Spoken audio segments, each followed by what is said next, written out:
Nakora mogin thuolo machielo tino machielo maurwaki ni machiegni mar yudo weche manyien mag OIMORE kokalo e RAMOGI TV mabende waiko ni mathoth ahinya mawuok e gwenge mopogore opogore. Tarik na dek nyakoro mbajwang dweno mar ang'wen gana 2023 waiko ni mathoth ahinya to kotenre kod mago mag lokruok chal kor lwasi. Seche man machuok kende to piny Kenya bedo ng'ano mabende korwako welo kata piny mabende korwako welo twak makoro riwo pinje duto mag Afrika kabende koro gidwa ng'iyo midhiero mokwako lokruok chal kor lwasi. Magi timore kinde manitiere riwruoge moko mag oganda ma wanyalo wacho gi dhok moro ni ojam okelo wigi ni ok nonywand pachgi kendo gin ok gine ka weche midhi twage e romono geto kelo lokruok ne pinje Afrika. Koro mga jongwa mi kuku mar wachno kaeto bende ang'o mul mago mag siasa kama koro nitiere ywarruok e kinda duonda bura mar ODM magi UDA ahinya te gwenge ma Nyanza.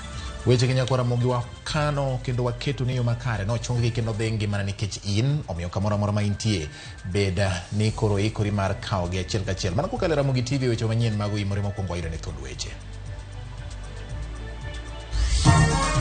The African parliamentarians are more conspicuously missing in the consultation process. We see deceit, we see lies, we see hypocrisy. Piny Kenya ikore ne rwaka yanga chakruok mar romo makinya mano malalruok e wi okenge mag reso lwasi. Ka piny Kenya bende idhiro chenro mag siro yore reso kor lwasi. Kora unu dwaro kodwa nang'o serikal. Koko dwaro Kenya ka tunyiswa mkutano no wabire kuwero to umakwa. Riwruoge ma ok mag piny owacho oseyore ma itimo go chenro mar romo ma jotend Afrika dhi yore mano mar twak e wi lokruok chal mar kor lwasi. One individual, because of his selfish interest, to come and mislead our people. Jotend ODM omako chung' ni mbii margi kaluwo pod otegno kata bed ni UDA medo donjo e gwengego.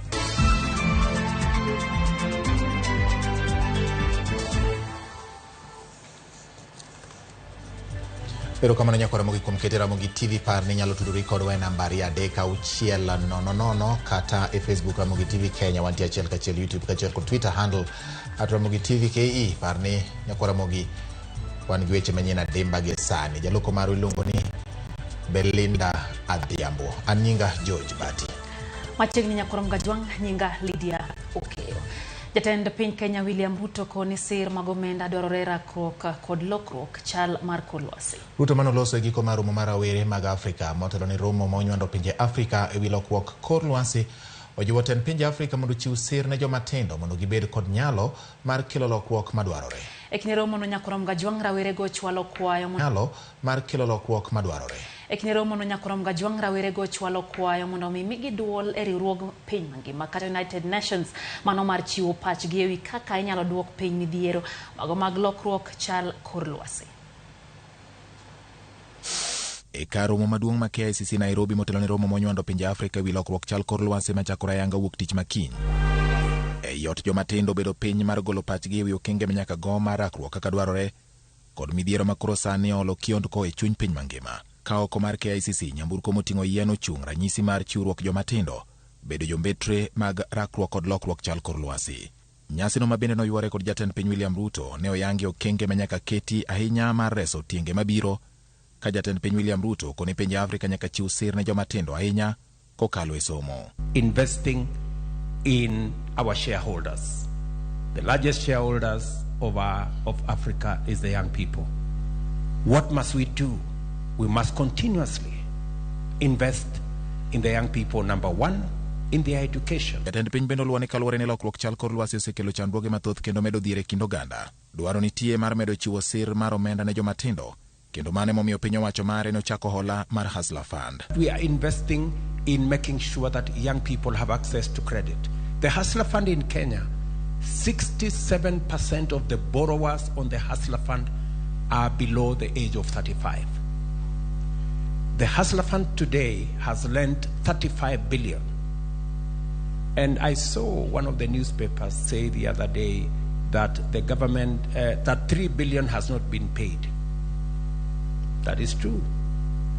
But 3 billion out of 35 billion lent, I would take another risk with the young people of Kenya. Ruto koni mondo chopo kenge mag tieko muya maricho maketho kor lwasi.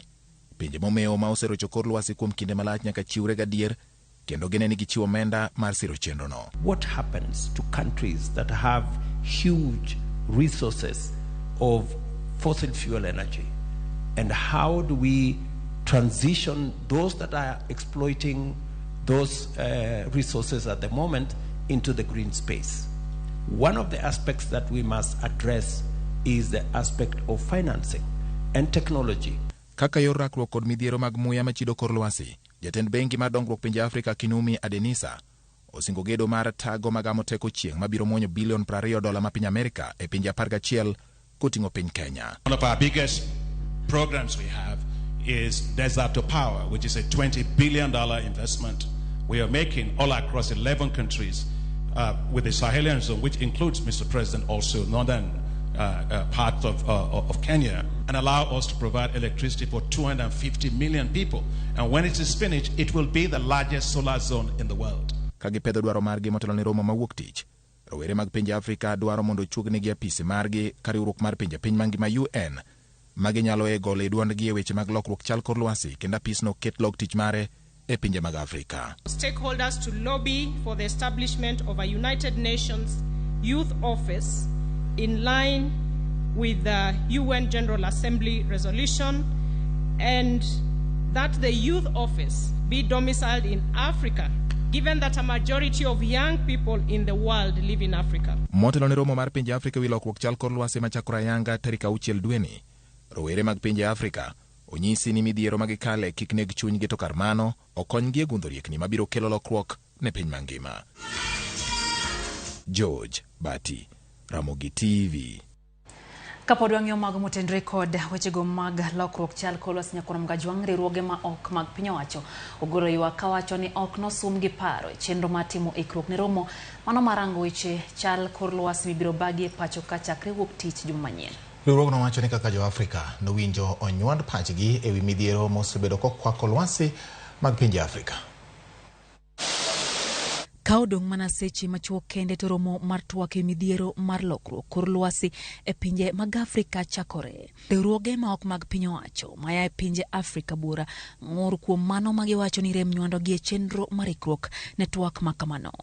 Climate adaptation is a territorial issue that can be only addressed if the local actors are together. Riwruoge go wacho ni chenro mar ndikruok otim e yor akwede ka jo Afrika maya e dhoudi manok bende ok omi thuolo mar bedo jokanyo e romono. The hallmark of the organizational confusion and inertia manifests in the accreditation process, where exhausted delegates are tossed from the accreditation venue to the Ministry of Environment for clearance process for what is said to be approval.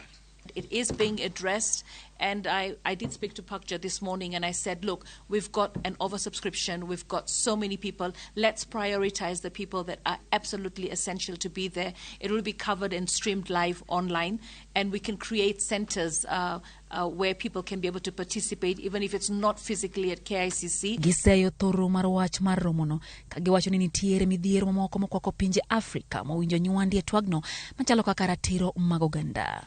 We are deeply concerned that the summit agenda remains too inclined to promote market-based solutions and transnational corporations' involvement while neglecting the people's and the planet's needs and rights. We see deceit, we see lies, we see hypocrisy. And therefore we are saying any narrative and now carbon market is being dangled to our heads of state as if this is the solution. And as religious people we are saying no. Those who are responsible for the damages we are experiencing must be called to account.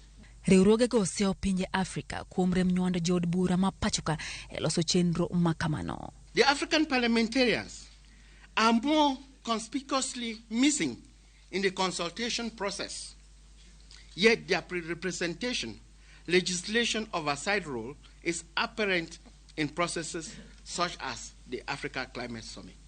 Kweth rawere e bwo chenro mar Youth Dialogue to kod Linda Ugatuzi bende oramo ni rawere nyaka yud thuolo mar chiwo pachgi e romono mano mar lalruok e wi lokruok mar chal mar kor lwasi. Kata ka nochopo tarik 6 ne wayudo messages, tarik 25 koro ne wayudo confirmation. Kanye wachopo KICC, vijende opong' miwuone World Coin oduogo ka wang' jopiny. Dhano opong' e ndara ni wamanyo mana badge mondo wadonje e mkutano. Kara unu dwaro kodwa nang'o serikal. Koko dwaro Kenya ka tunyiswa. Mkutano no wabire kuero to umakwa, wawinjo ni bunge oluongo polisi 3,000. Wan wang'eny to wan wabiro gi kwe. Koro unu biabiaga kubiro no, mkutano nyaka watend. Uru wuondo jopinje ma oko nuluongo welo, ukelo ka udwa discuss go weche mag aluora to wan maluora ahinya waka ok wanyal bedo mkutano no. Mano wadagi. Riwruoge go nitiere kod geno ni kata obedo ni odong' mana seche machuok kende to romono chakore, gin kod geno ni jatend piny Kenya William Ruto dhi winjo ywakgi kendo odew dwachgi kapok romono ochakore.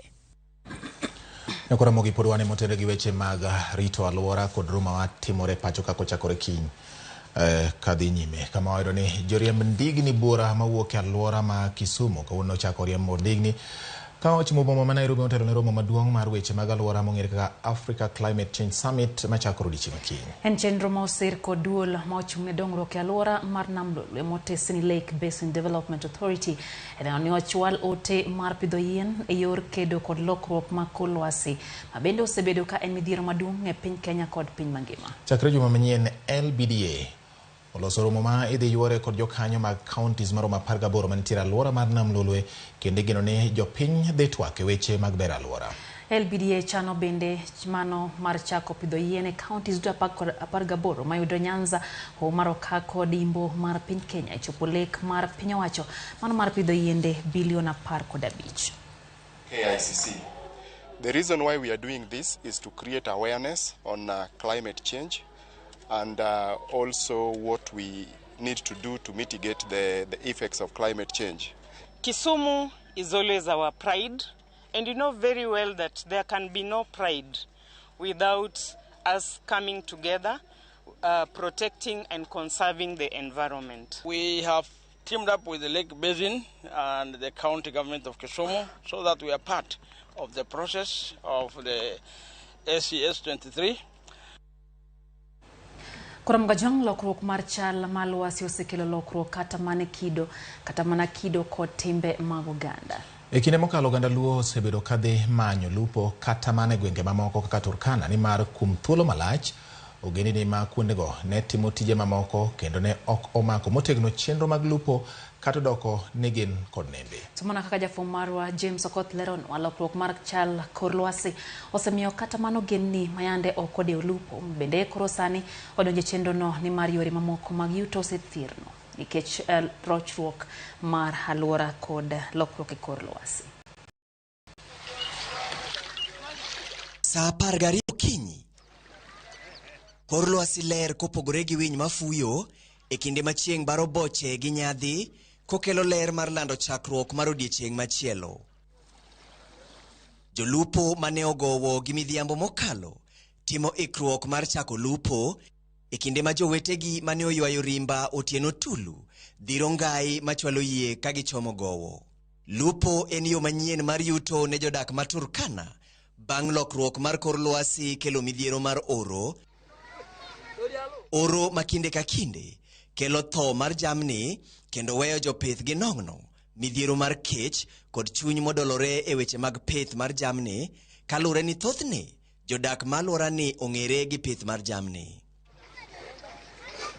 Kwand jopith osebedo ka dok chien kuom kinde e kinde ma kwand jolupo to medore. Turkanas came to fishing as an alternative when their livestock became started dying due to severe droughts, and that is several years ago, and then they perfected the art of fishing. E kinde oro kech kod nong'no thoro gawo jodak gi wang' mokolo kudho ka geno mar pith e alworano koro chalo kama donre e kinde ma lupo e nam Turkana to chalo mosechako chiero geno mar dhi maber ne jodak.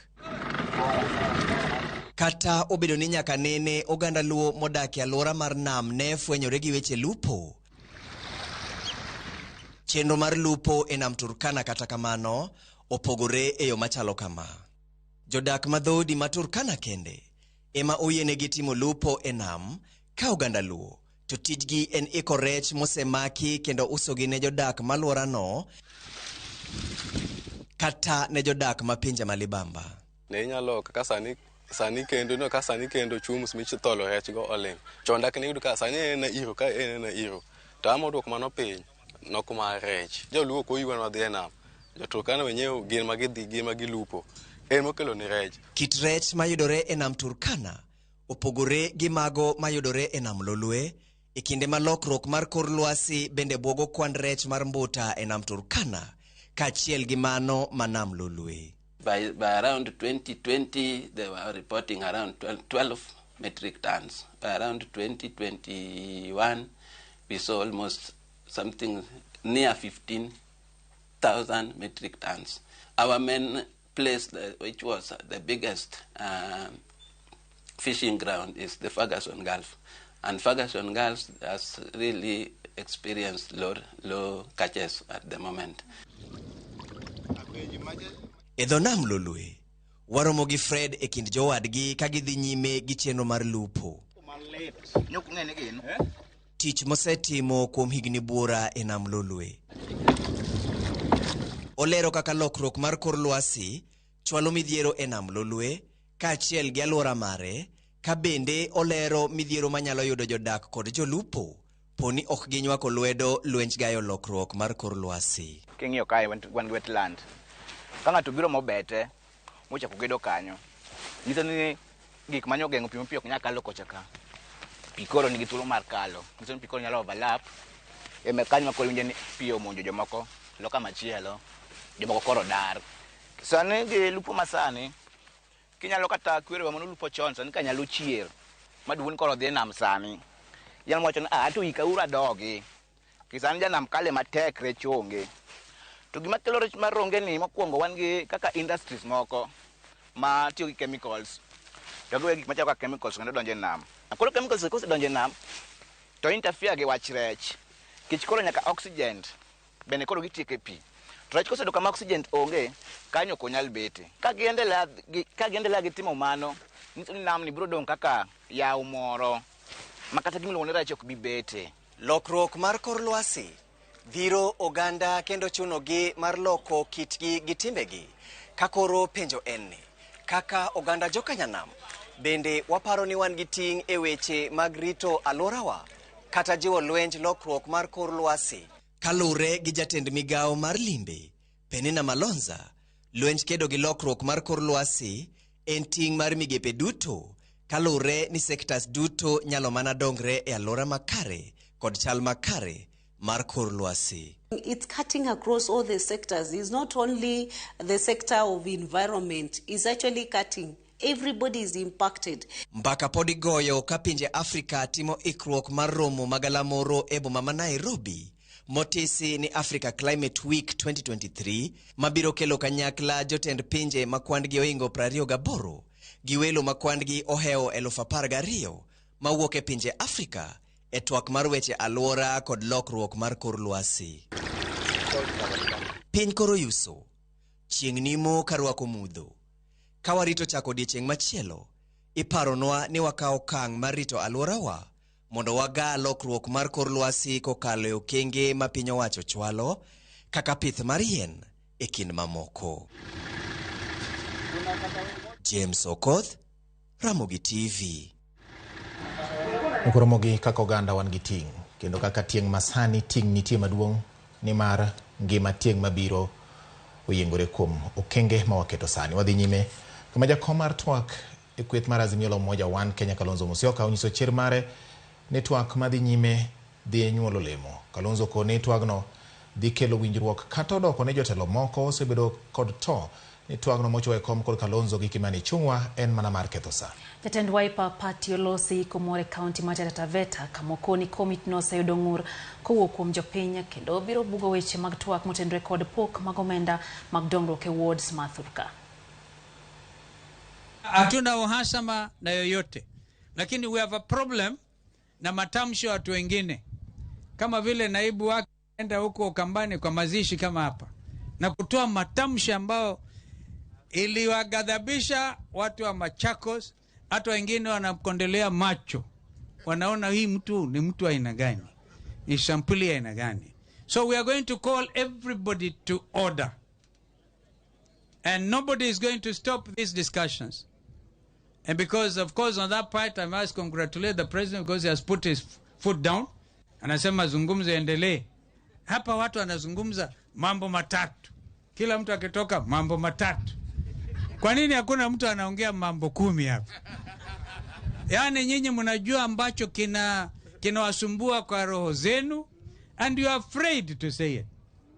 Kwa hivyo mambo uoga Kenya ni lazima ya mtu akifanya makosa anaambiwa umefanya makosa. Africans are saying hatutakubali utawala mbaya at any cost. Kapod wang'yo mago mag siasa jatenda Azimio la Umoja wa Kenya Raila Amolo Odinga okone oganda jodhod Masai mondo mi kik welo pegi pogi aoyaye ni mar mano nyalo wito ngadho mar kido kod timbegi. Odinga mano chopo nyasi mar erokamano omedo ni bunge mag Mau bende owinjore oriti makare. Jatelo go mag Azimio medo soko wang' piny owacho kendo wacho ni siasa mar gen mano mana mar keto sirikal tesre mano ni oti ne jo Kenya kaka owinjore. Sisi tutaki kurudisha Kenya kule tulitoka. Nataka Kenya ambayo inatawaliwa kwa njia ya kidemokrasia, serikali yenyewe inafuata sheria. Kama mtu amefanya makosa anashtakiwa, alafu yeye vilevile anajitetea, kisha kipatikana na makosa anapewa hukumu na mahakama. Kama hakuna makosa yeye anawachwa. Sio ni kitu tunataka. Hatutaki Kenya ambayo inatawaliwa na majangili. Hawa jamaa wanaonekana ni majangili. Na sisi kama wanaazimia hatutaki utawala ya majangili. Mambo ya the legitimacy of the Ruto presidency can only be settled by one thing and one thing only. Opening the servers. Opening the servers. Tendun bura mar ODM oramone duond bura no podo mako gwenge mag Nyanza kendo mbi mare poko dok piny. Jo ODM osemoko kuom jotelo gwenge mag Nyanza ma osebedo katemo uso duond bura mar UD e gwenge ma Nyanza. Jafwambo marwa Jojuma miwa ler mar wachni. Jotend duond bura mar ODM moriko ni wuoyo e kinde nyasi mar choko omenda mar gedo ne skund sekondari mar Agenga e sub-county ma Nyatike. Wach ni weche ma osebed kawachore duond bura mar UDA koro osedonjo e gwenge mag Nyanza en mana lek. Watu wa Nyatike wako kwa chama cha ODM. So this issue of allowing propaganda and allowing someone, one individual, because of his selfish interest, to come and mislead our people. The issue of Anyanga, we are able to tackle as people of Nyatike. We have tackled it before. We are tackling him today. We'll tackle him in future. And I can assure you, standing here, anyone can be MP of Nyatike after me, or can remove me, but not Anyanga. Giwachi ni oganda luo duto, pod nitie duond bura mar ODM, kendo siro, ogai mar ODM Raila Amolo Odinga, kagiwacho, ni ji matin mosebedo kawacho, ni uma mar UDA, koro landre, e gwenge mag Nyanza, gin mana ji matin, babende oksir, ruok mar oganda luo. To ka gwambo pod nitie, okwago mbaka be okwago kwan. Be onge gimwacha kwa wache wi mano. Wan wariwore banga gwambo wanyalego e OD. Without Raila Amolo Odinga, today, I know Ruto's character very well. I have served with him in parliament. I know him. The person who can scare Ruto a bit is Raila Odinga. The person who can bring Ruto to order is Raila Odinga. Nobody else. Let nobody cheat you. I have no capacity. Jakom mar ODM John Bade wacho ni entie kod adieri ni ODM pod otegno mokalo kendo oganda luo ok oikore mar donjo e piny owacho mar Kenya Kwanza ma nyaka sani okonjo Kenya. There is total problem in this country. Then someone comes to tell you that you should follow UDA. What has UDA done in Nyatike? From last year, 1 year is gone. Onge chieng mwabro dhi anywhere ni wapogore ni ngato dhi ni anan jakoni anan jakocha. wabro succeed kawariwore dichiel. Giseyo josiasa mawuok Kaluo mabende koro si wuok oko kendo riwore kod piny owachono mar Kenya Kwanza. MCA gemo dongruok from the county government. Solution obiro mondo kik wadhi wago chongwa Nairobi ni wadhi manyo dongruok. Waikre ka gi gigewa ma wan go gi mokel go dongruok ne jothurwa. Ng'ama pod wuok ka mawacho ni dhi manyo dongruok kamoro iwuondo jogi. Kanyo wanwang'o equalization fund ka tawinjo ni jomoko wacho no dhi omo kelo. Kidhi omo ikele ka ini anoth kadem kama mang'oru ini mitero magot kachola ini mitero makaleri ini mitero wakon ji adieri. Jokanyo gi mag ODM koro jiwo achiel mar oganda Luo kagiwacho ni mane makoro dhi konyo ogandani e chopo lek margi mar siasa ka achiel kod dongruok. George Juma, Ramogi TV, Migori. Kora moja report no moya county ya Migori tero wayo mokwongo chendo eno imore nwa loko pachika chigo kodwa mbaka nyiso ni ntipara ngoko ten record magi mwai kodia mwaka una jojbati. Nitie weche mathoth nyaka Ramogi no ka weche ng'eny ka kendo waledhi ane mana moko ari adek. Ramogi TV winjore makare kandira hero kabonyo kanyagwal ya majatend piny paro kodwa nango wadhiwa chiem kanye dwaro lemo aworo kaka wiyo kuodi mano wa pacha wuod Kanyagwal mano gwenge mag Ahero kocha. Kasto Oduro Julius kantiere maringa bich posho melo wacho ni amauso nini OIMORE uru kendo amor kaka ukelo weche manyien kaka chieng' odonje ode. Awinjo kantiere sega dala karka. Kasto Makamu wacho ni ODM is a national party. Wacho gi dho ngere ni ODM is a national party, UDA is a company party. You cannot compare the two. Wacho kamano en. Koro wacho ni ODM mapod ngoso gwenge manyanza. Omedo sompat jopinya koro Mgajwang Fredo Suru wacho ni entiere kodwa chenro kata kamano wacho ni UDA ok nyalo usore e piny Luo kaito wacho ni jogo madhi ka UDA gidhi adhia to giwa mos kato ni Raila pod pek mano pache. Yaeno kanyo Kabelindo Guda wacho ni entiere kodwa chenro kae kagen kanyo gi wacho ni jaduong' makor ka kore mano jaduong' Julius Odiero ito ikete mana kae Ramogi TV. Aneno ote mar Guda ka Yesu kanyo jojbati.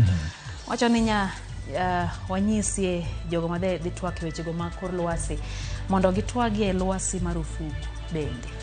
Wacho ni chieng' rienye ofuke oganda jal majite yuagore kaito wacho ni nyoro otemo go simu ne Joel nayo to Joel otemo na reverse otemo go reverse call to Joel boro ne please call me thank you.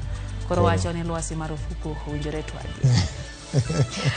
Ote machiano ko ya Pastor Rundu kantiro Yugis wacho ni osechekin kaka pile ntire kodwa chenero kama na nya pastor kaito binane no kanyo ote mar Pastor George kantie Rodi Kopanya mano kanyo Pastor George Jesus Fellowship Church wacho ni ntire kanyo gi Madam Vida Giruto gikete mana kae chendo ni mar OIMORE jobati. OIMORE kanya kora mogina no ka jal molungo ni Wilberforce Utieno wuok gwenge mag North Kanyamkago wacho ni mos na engineer Lydia ODM uwinjo ngene Nyanza koro nyal bedo e one party region since 1963 ugik sama koro wach party achiel nyaka rum Kaluo kendo wacho ni mambo ni 3 kaso ndiko e somo mar Ezra 7:23 ng'ato ma ok orito chik Nyasache kata chik nato mondo okume motegno bedni en buch to kata mar dare kitere kama bor kata mar peyo gige kata mar tweye.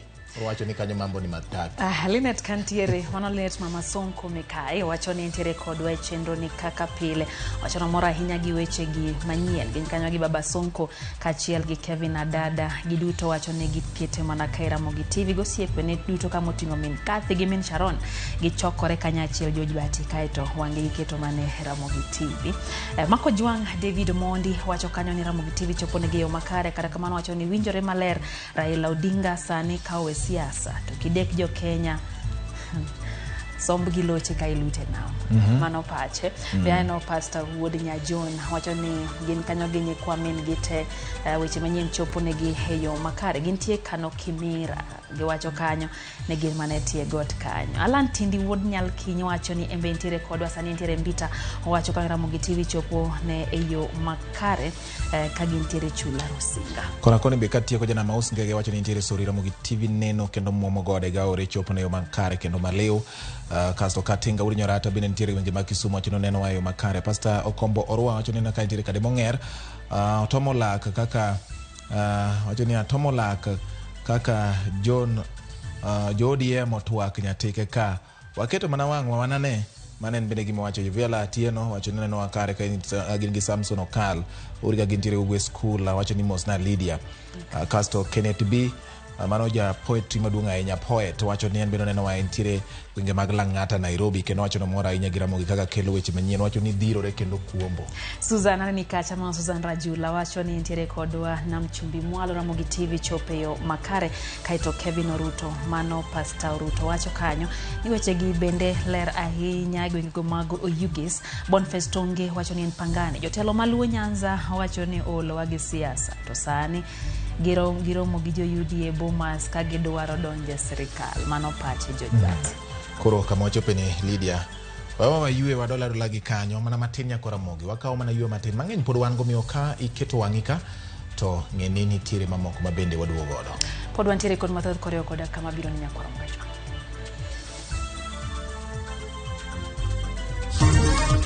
Riwruoge bura dhiro lokruok mar katiba. Wuodh katiba masani osebedo nade. Username Investments presents the domain Kisumu along Kisumu Mambo Leo Miwani Tamak Road starting from 399,000. SMS the word dollar to 20321 or call 0725 000 222.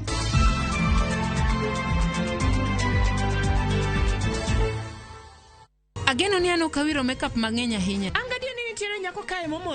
Introducing Kundali Bagia in Luo. This is a story of two sisters who lost their father, and in their quest to find their mother in another town, they find love.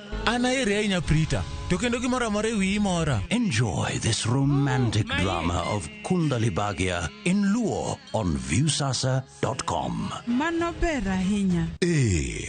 Era mit, era odake kindwa.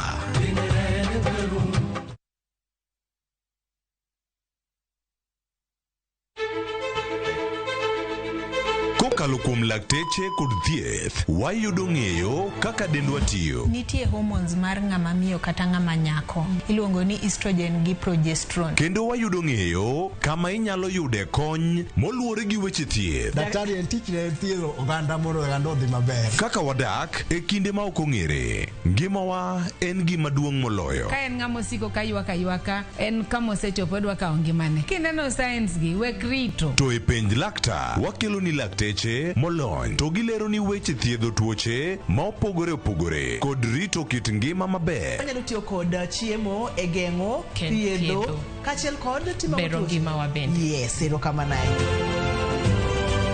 Penj laktar kokalo Ramogi TV kama wacho ni ngima en mwandu. Wuok tich nyaka tich abich chakre saa 12 odhiambo nyaka saa 1 mar otieno. En chenro makik bai kata matin.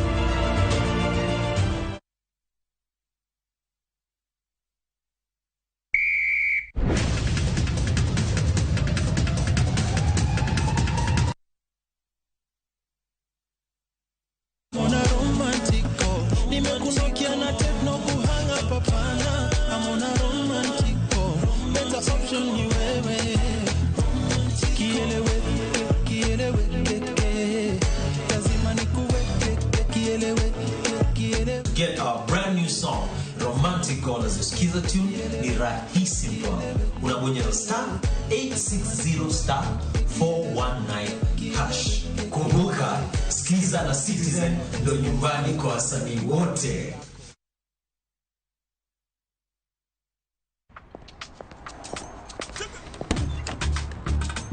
Oh, nice dashboard. Thank you. Gari yako ni mzee na venye dashboard yako inakaa mpya, mbichi. Is it new? Acha hizo trophy. Unanichocha. Ipata pana si mpya. Neat. Manze, and that smell. So fresh. What's your secret, man? Nimekuwa nikitumia Tropical 2-in-1 car dashboard polish since I bought the car. Just spray, wipe, and your dashboard looks as good good as new always and smells fresh. Haitawai parara. With tropical 2-in-1 car dashboard polish, your car dashboard looks new always, fresh and shiny. Available in 4 exciting variants and in all leading supermarkets from Tropical Brands.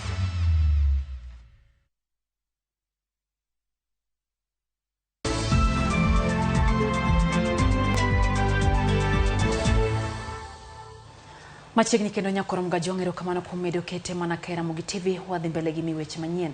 Kuom thuolo mar higni 13 jo Kenya osebedo ka itayo kod katiba mano kedne tok loko katiba machon.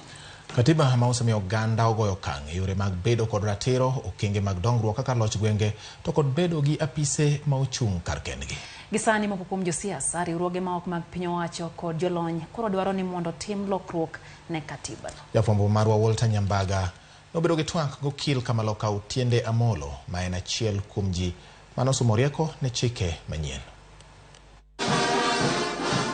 E kinde moganda jo Kenya poyo higni 13 tok yudo katiba manyien, katiba mane omiyo oganda jo Kenya chir kaluwore kod ratiro mongirore mogedo e katiba. Kale katiba, jo Kenya ne kod chir mar chwalo ng'ur ka ng'ato nyono kogi e kata obed jal marabet e kata malich ma iluoro kaka jatend piny to nyaka chik tie mana kaka dhano ng'ete kanyagilo. Mondo wayud picha mar katiba malong'o, wagoyo mbaka kod ja od bura mar Riedo Otiende Amolo mane en achiel kuom jokanyo e kamiti mar jolony mane osolo rieko ndiko katiba higni 13 mosekalo.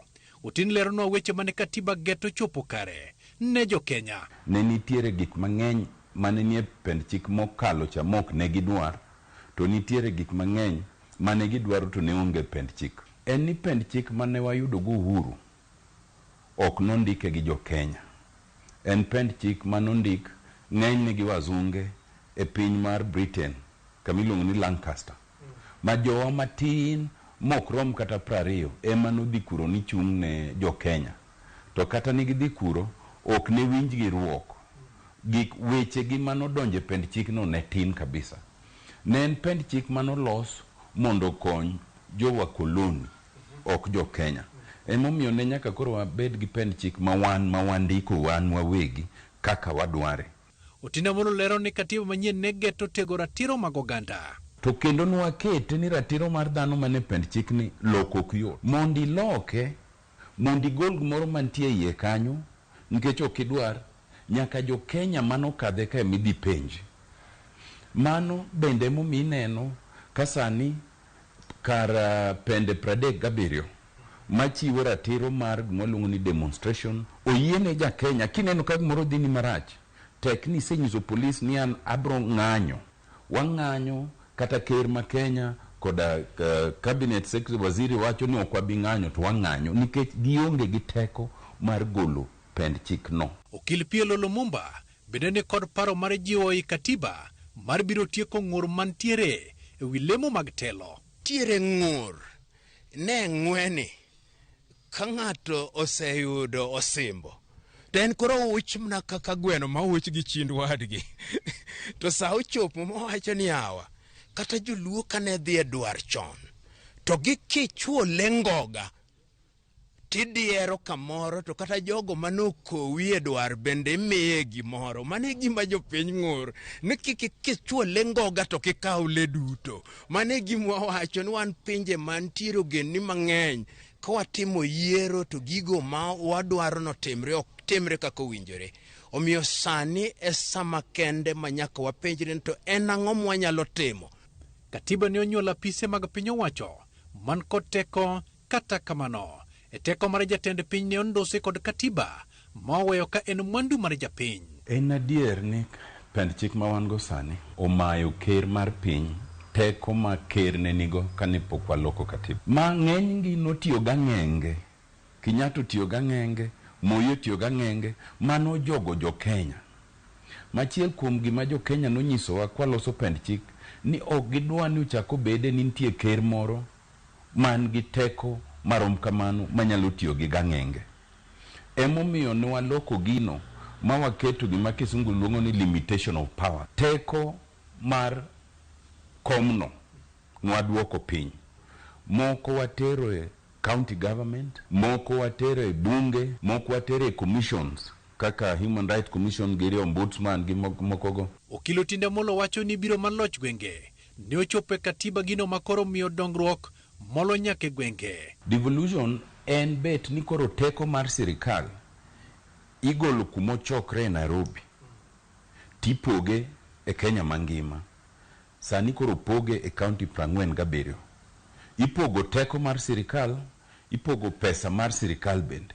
Kendi ipogo nyaka gimwaluongo ni representation chung mar sirikal.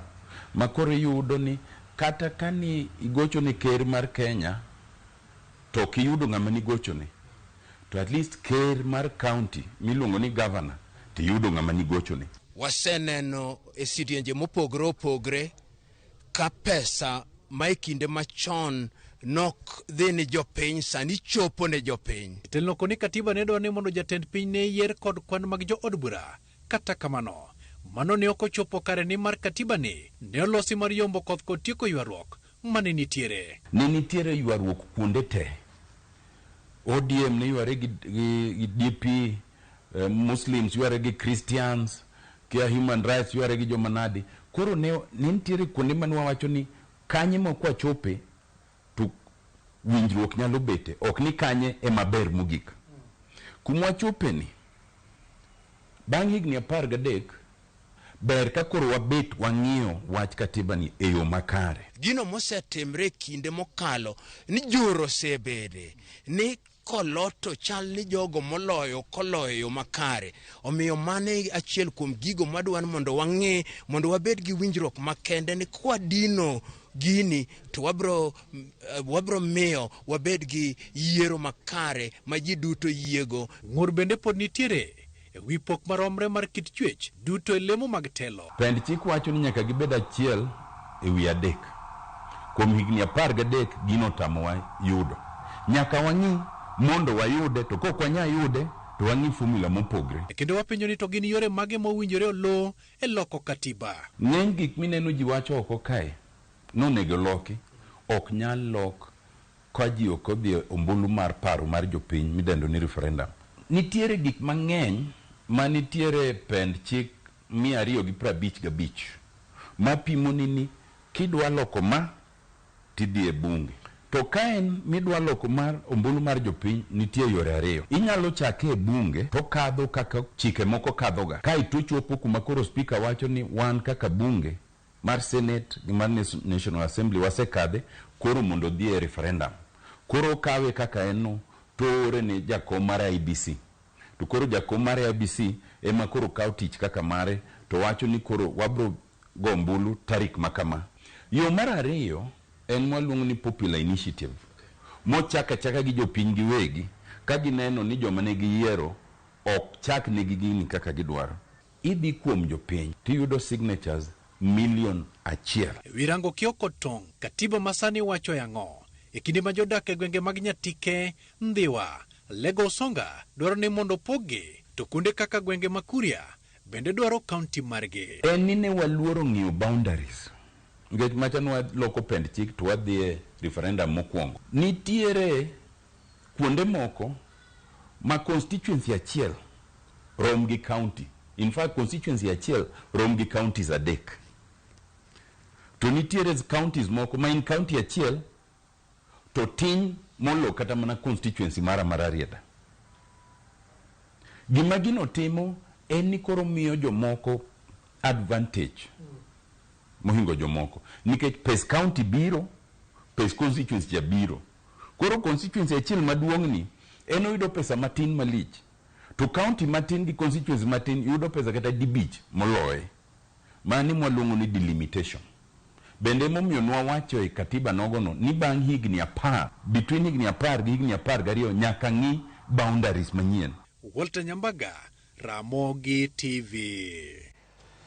Koro winjo ka weche mag loko chike gi kaka winjo bed ni loke ofuonore yo makare e twak mar okil Kamaloka. Otiende Amollo kachiel koda Pielo Lumumba kagitwak gi Walter Nyambaga. Wadhi nyime kama jopuonjre mawuok e kaunti ma Homa Bay to somo e mbalariany mopogore opogore e pacho ka dwaro ni mondo sirikal mar kaunti kachiel kod jood bura mawuok e kaunti ma Homa Bay mondo chikitgi ne ng'ur ma gisebedo ka gichwalo negi kaluwore kod midhiero ma okwako sombgi. Jopuonjrego wacho ni thothgi ahinya to mago mawuok e familia ma yutogi nitiere piny ok osebedo gi yot mar yudo omenda mag basari ma sirikal miyo migepe mag piny owacho mondo mi wasirgo somb jopuonjre ka chenro mar tiegruok kata attachment bang' tieko sombgi bende yudo ok osebedo mayot e migepe mag kaunti no. Negiloso e kar romo ma Kabunde kar chung od bura ma Homa Bay Town kinde mane gisidho ayanga riwruok margi ma ong'ere ni Homa Bay University Students Association kata HUSA.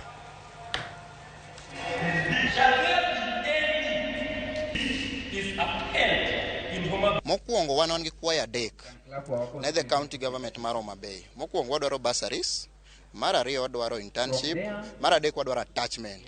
Ada kwayo wabunge wa. Bursary, it is a right to all students. Mano right wa. You don't need to some extent, but you don't need other MPs. Mio students bursary mar 2000. You don't get me bursary mar alfaria nja mbalarianji. What the yudo support from the county government and even the national government mondo wakony godo students are very needy and very vulnerable. Sani king'iyo county government Homa Bay County omigi thuolo kendo kata sani wan gi nyithindo kacha moya different universities momi thuolo kacha mar timo intern gi e county government ma Homa Bay in different departments. Koro governor ma Homa Bay County Gladys Wanga osotemo kachiel mondo wuoth gi youth gi be kanyakla. Ageno ni gidhi bedo gi paro maliw mar gerore kendo kaka ginyalo konyore kendo kaka inyalo konygi. Ahinya wawacho ni kaka jomatindo nyaka koro wapang history mibiro ndik kuomwa.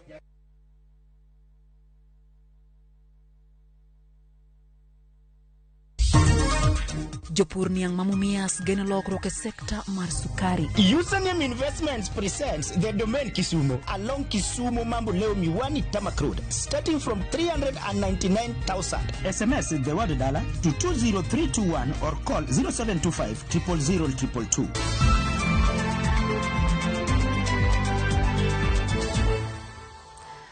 Moingo familia prabicha piny odhiero kama gisoe wigi nyakurom gajwang' bang' mach muoch kendo wang'o utegi kod ohelni magi e gwenge Malimuru e kaunti ma Kiambu. Wachore ni mach manochakore ot moro achiel kendo lak nyaka e ute mamoko ni koda guch muya mar gas ma okelo lal maduong'. Jatelo mawuok e kaunti koro okone tend kaunti mondo mi oket tenge sirne familia moyudo lal kod mag moyudo lal e ohelnigi ma bende koro lokore mirni ka obila chako timo nonro e wi gima dine kel mach makamano.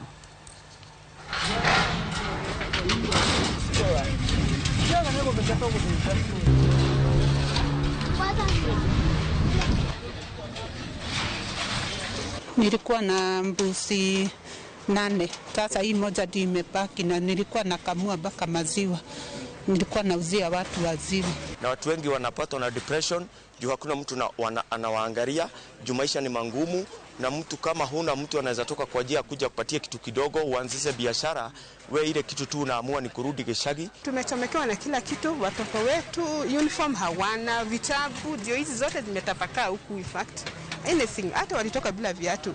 Hata mimi wenye tu niko hivi tu ndivyo niko, sina anything else. Kwa hivyo tunaomba serikali ikubali kuja kusaidia watu, serikali ya kaunti na serikali kubwa, sababu watu wamebaki bure, hawana chochote, wamebaki bure kabisa. Kawa were kod mautendo gi wach mar masira Malimuru na wadhiane gwenge mag Mumias kama jopur niang e gwenge mag Mumias wako chenro mar sirikal mar timo lokruok e sekta mar sukari ma osebedo ka kale wich bar kuom kinde ma oloyo higni 20. Jopurgo mang'eny gi ne owe pur bang' loro mar kambi sukari ma Mumias owacho ni koro ibiro dok e ohalano. Kata kamano gikwayo jatend piny William Ruto mondo kik ket josiasa e wachno ka giwacho ni gin ema gigoyo piny chenro mag chiro kambino kinde ka kinde. Karada Mashibale e kaunti ma Kakamega.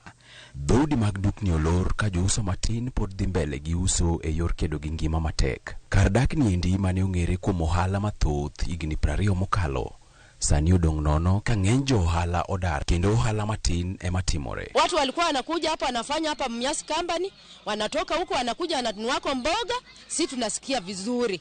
Lakini sai watatoka wapi ndio wanunue vitu hapa Shibale? Maduka imefunga. Ok mana ohala kende.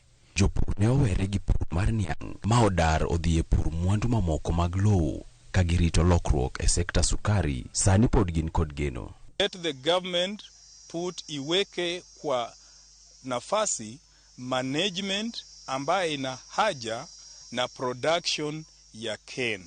Management ambaye inaelewa mkulima hapa akipanda miwa hiyo itasagwa, sukari hiyo ikitolewa inauzwa hapa. Wingi wake sasa mimi nitakuwa na faidi huku, wanaobeba wanafaidi, wale wanapalia hapa wanafaidi. Jopur koro dwaro ni mondo kik nywand dwachgi gi dwach josiasa, ni mar josiasa biro rocho dwaro magin godo. Saa hii tukitaka tuamushe Mumias Sugar na kuomba rais wetu, anza na hiyo ofisi ya moko, usimamishe hao watu wajulikane, watembee, wachukue maoni na timu yako, wajue tunaanzia wapi na tutamalizia wapi. E kwayo mano chwale od bura mamalo gi migao mar omenda, sirikal dwaro chiero sekta mar sukari e yor chiwo kembego ne joket mwandu mondo los kembego e yo manyasani, tiek gope kod tieko midhiero makinde ka kinde. Sirikal bende chano konyo jopur mondo chenro mag pur niang' obed maber, yuto omedre kendo kembe moko onywan kanyakla. Eric Ounda, Ramogi TV. Bidco United Wuka Modigi City Stars. Username Investments presents the domain Kisumu along Kisumu Mambo Leo Miwani Tamak Road, starting from 399,000. SMS the word dollar to 20321 or call 0725 000 222.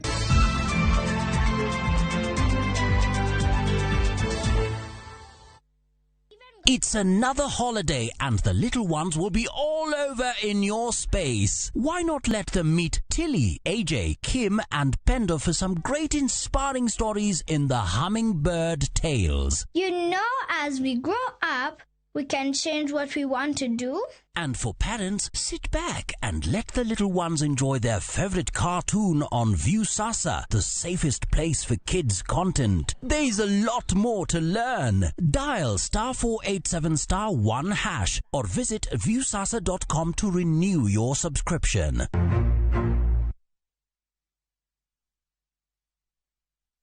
Ukosingo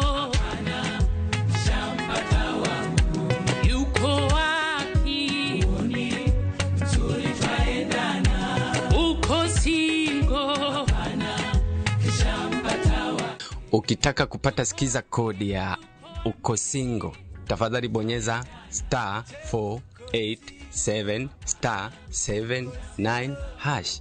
Kumbuka, Skiza na Citizen ni nyumbani kwa wasanii wote.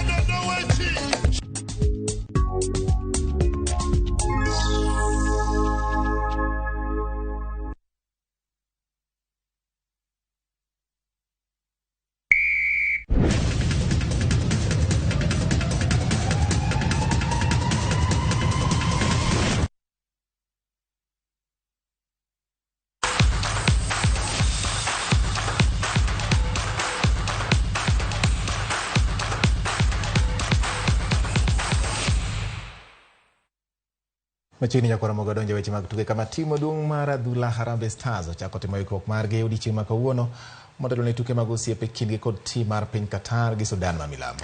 Jatugo chiko matuge lig maduong' pacho kano semolera kukai geno ni jatugo Kenneth Muguna matugo ne club mar police biro riwore gi jotugo wetene odiechieng' makiny.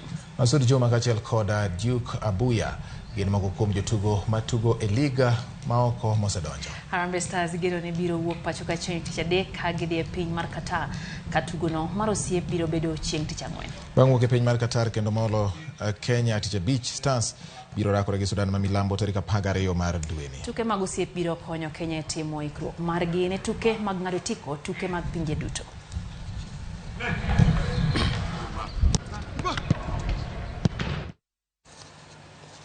Team mar Nondi's RFC e joloch tuke mag rugby tielo mar Eldoret Sevens mano bagi alap ma Eldoret Sports Club. Nondi's noloyo Strathmore Lewis points 12 kuma biriyo e tielo mar finals. Tim mar USIS noloyo e division mar ariyo banglo tim mar Moi University points 21 kuma pago chiko. Tim mar rugby mar KCB-RFC otike thuolo mar abich. Timbe biro timo ikruok mar gene tielo mogik mag Kabereri Sevens biro bagi alap ma RFUEA grounds Bure Nairobi.